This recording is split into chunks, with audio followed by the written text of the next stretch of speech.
may dalang liwanag. Naroon si nanay na pusong matatag.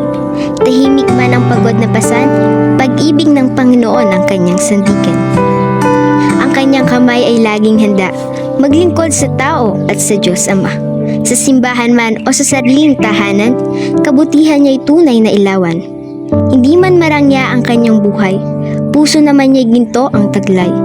Sa bawat sakripisyong di nasusukli, pagmamahal ni Kristo sa kanya'y namamayani. Ang kanyang tinig na puno ng lambing ay paalala ng Diyos na magpalingap din.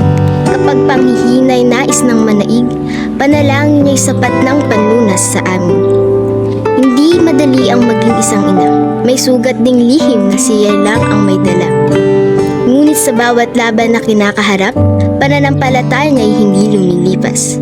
Mga kamay niya'y sanay maglingkod, hindi napapagod magmahal ng lubos. Sa simpleng yakap at munting paalala, nadadama ang habag ng Diyos Ama.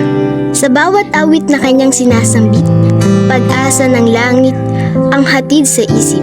Kapag siya'y umaawit ng papuri, puso ng pamilya'y nagpapalapit kay Kristo lagi.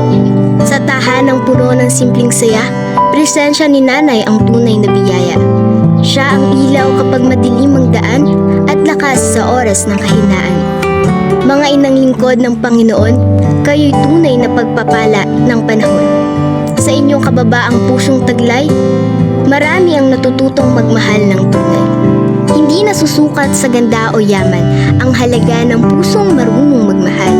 At sa bawat inang may takot sa Diyos, kapayapa ay tunay na umaagos. Maraming anak ang nagiging matatag dahil sa inang di kailanman natitinan. Sa bawat pagsubok na kinahaharap nila, nanay ang nagiging sandigan at pag-asa. Salamat sa inyong walang sawang aruga, sa init ng yakap at payapang mukha.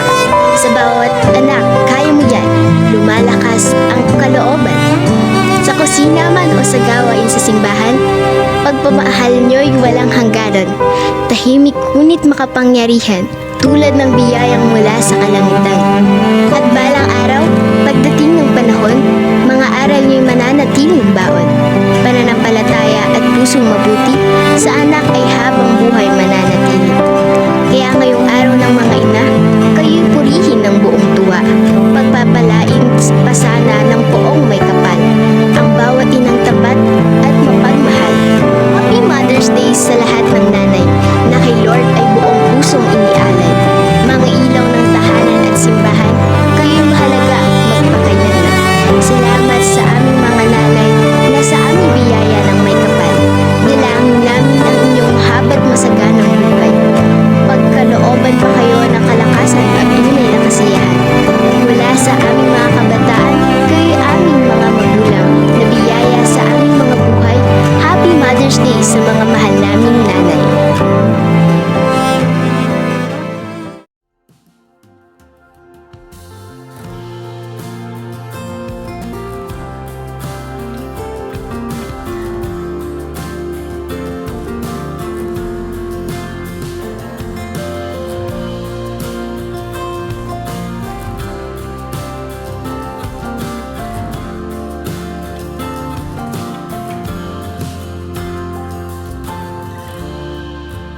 Ako'y iyong natagpuan